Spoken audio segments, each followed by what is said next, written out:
Hey, what's up, guys? In this video, I've got a play for y'all in the Clemson Duke game. I'm going to talk about player props. Biggest thing right now for you all is which receivers should you pick, because it's hard to project which receivers the quarterbacks are going to favor. We've got 4 receivers on the board here. I'm going to break down all 4 of them in this video to help you guys with your process and help you figure out what you want to pull the trigger on today. Before I get into that, though, wanted to show some of my close losses. Mainly because I just wanted to, I don't know, man, just vent to y'all. I'm devastated right now, and I'm recording this video after I've had some time to process it, but legitimately, I'm going to go to bed sad tonight, and it sucks. And for me, I'm really good at controlling my emotions because there's no benefit to being angry or frustrated or pissed off, but at the same time, I am human, and I'm gonna be pissed off. I'm a competitor at the end of the day. And why I'm so good at this is because I'm so fucking competitive. But you guys can see here, I mean, $200 entry to win $4,000. If that hits, I am up so big. I'm so far ahead on my goals for the season. My goal is to make $100,000 off my personal plays. Malik Neighbors, 100% it wasn't his fault. It was the quarterback, Jaden Daniels. But, like, Neighbors needed 1 fucking yard to get $6,000, guys. And yesterday's video, I came to y'all and I was talking about how I lost $5,000 off of some bullshit like this. Sorry for my language, but you know, there's adults here. It's a sports betting channel. We're grown men here, guys. But $6,000 tonight, and I lost $5,000 last night. I didn't lose it, but I should have won it, and I didn't win it. And it hurts. And that's 11 racks right there, 11K that I should have had. And my goal, I'm over here, my goal is to make $100,000 this year plus. Clear 6 figures off my personal plays, and then make $1 million off of my VIP. VIP, I can make a lot more money selling picks than actually betting because I get banned and I get limited and things like that, right? But if I make $100,000 and I charge people $500 to copy the picks, it's a good deal for everybody. So there's me explaining myself for my service that I offer, sbenation.com, if you want to get in on it. Luke McCaffrey cost us $4,000, $2,000 right here, and $2,000 right here. So altogether, there's like $20,000 that was pissed away, and just we were so close to getting it, but didn't. So coming into today, my mindset is just a bit flustered. I'm sad, I'm angry, and I'm pissed off. Those are the 3 emotions I'm feeling right now. And, you know, it sucks. But I want to show you guys that because I want to show you I'm human, and I want to talk you through how I handle going into the next pick. Because if I let my emotions control how I place my next bet, that's not good, right? Also, one thing I wanted to show y'all is if you look at the account balance here, $3,000, that's not bad. But we're at 4,400 and we have 200 deployed. So we're in a better place than we were 48 hours ago. We have more money now than we did 2 days ago. It's just mentally very, very difficult to erase those close losses from your brain and not let it fluster you. So real quick, I'm going to build out both quarterbacks in here just so we can see what it looks like. My favorite receiver on Clemson is Antonio Williams. I'll show you guys why here. Here's his game log. He's a stud, 5'11 sophomore. But if we look at Clemson's team stats last year, Antonio was their receiver 1. So 56 receptions. He was like clearing away their receiver 1. Bo Collins, 22 receptions, 373 yards. So for me, I trust Antonio more than Bo. Bo is 6'3", 210. So I can see why the sportsbooks would have him a little bit higher, but to me, I think they've got these numbers flip-flop. I think Antonio should be 55 yards. And then what's crazy is, like, if you're putting the quarterback at 266 yards, you're basically saying to go over, he's going to come close to 300 passing yards.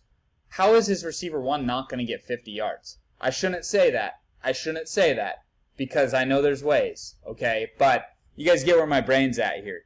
Most likely, if Clemson's quarterback throws for 300 yards, their go-to receiver from last year should get 50 of them, right? Now, on the Duke side of the ball, their quarterback's projected way lower.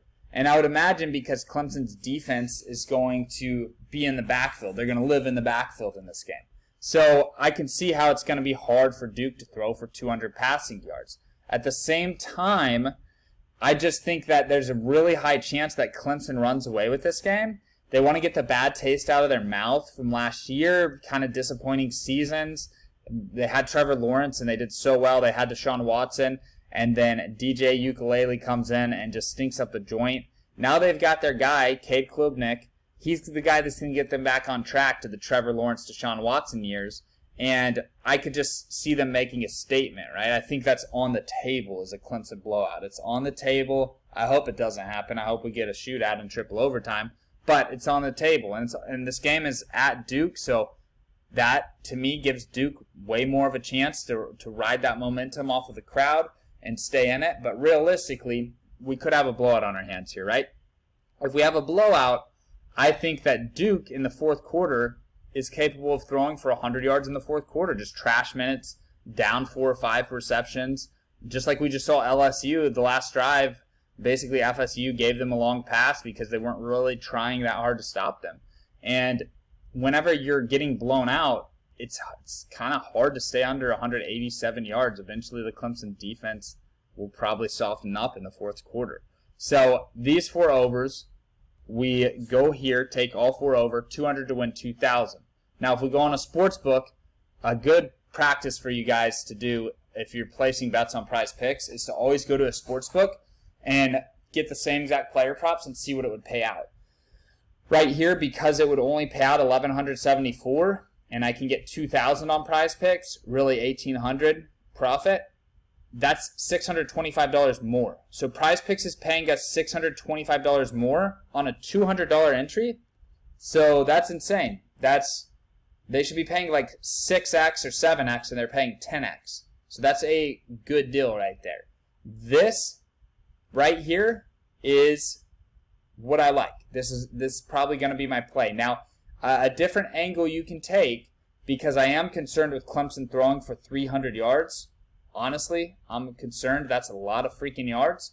I like double stacking the Duke quarterback with both of his top 2 receivers. Both of these guys were on the team last year, and both of them were receiver 1 and receiver 2.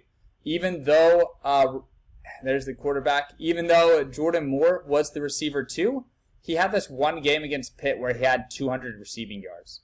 So he's more than capable of catching passes and getting yards, right? That was an outlier performance, but I just wanted to show you guys that because these 3, Riley Leonard, Jordan Moore, and Jalen Calhoun, these 3 guys, they've had chemistry last year. And I'm not afraid to double stack them in this situation.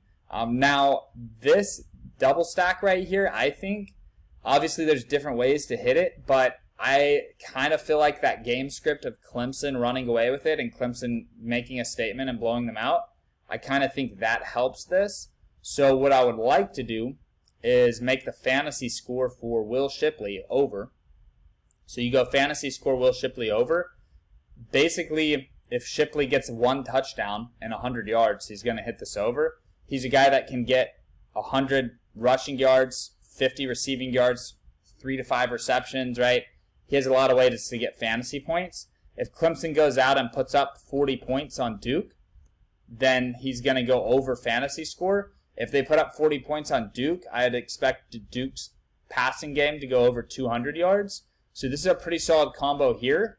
The reason that I'm staying away from this one, and this is a really smart play. If you pull the trigger on this, it's not a bad play at all. It's like going to be profitable long term to build a stack like this. But the reason that I don't do it is my PTSD from Emmitt Smith's son, E.J. Smith. So E.J. Smith was the guy at Stanford last year. He, just like Will Shipley is to Clemson, he was their running back 1. And you would have thought that, like, there's no way he's not going to be the running back 1 this year. It's Emmitt Smith's son. Well, guess what? He got 5 touches in this game. Even though he got 8.2 fantasy points, he almost literally should have got this over. The quarterback missed him when he was wide open. It would have been a walk-in 40-yard touchdown reception. But I lost $2,000 here. Or I didn't win $2,000. I lost 200, but I could have won $2,000. because we assumed that the depth chart would be the same as last year, right? In college football, things change. So instead of betting on Will Shipley to be the guy again, which I still think he will be, it's just I don't really want to take that risk when I don't have to. I'm just going to go ahead and take quarterback, receiver, quarterback, receiver. I love Antonio Williams. These are the receiver ones from last year. They're returning to their schools. I like this play a lot right here, guys. And we have one game. I'm going to make a play. I gave you guys kind of two angles to attack this, but this play is solid. On sportsbooks, it pays $625 less, so I know I'm getting good value here. Worst case, I lose. I still have $4,400. I still have a ton of ammo. And if we look at the board, National Football League, NFL's coming up, and y'all already know I'm the king of NFL, baby, and I'm going to do free picks every single day. So be sure to hit that follow button, subscribe to the channel, and look out for my NFL Week 1 picks. Those are going to drop soon, probably tomorrow. I'm super excited about it. And good luck with Monday Night College Football, Clemson Duke. Let's get this money, guys. Also, if you're not in the group chat, I'll put a link in the pinned comment. Join the group chat. It's a ton of fun. Tonight, we were all pissed off and frustrated, but it was cool to be with the guys and get to vent in there. So, see you guys in the next video. Thanks for watching. Peace.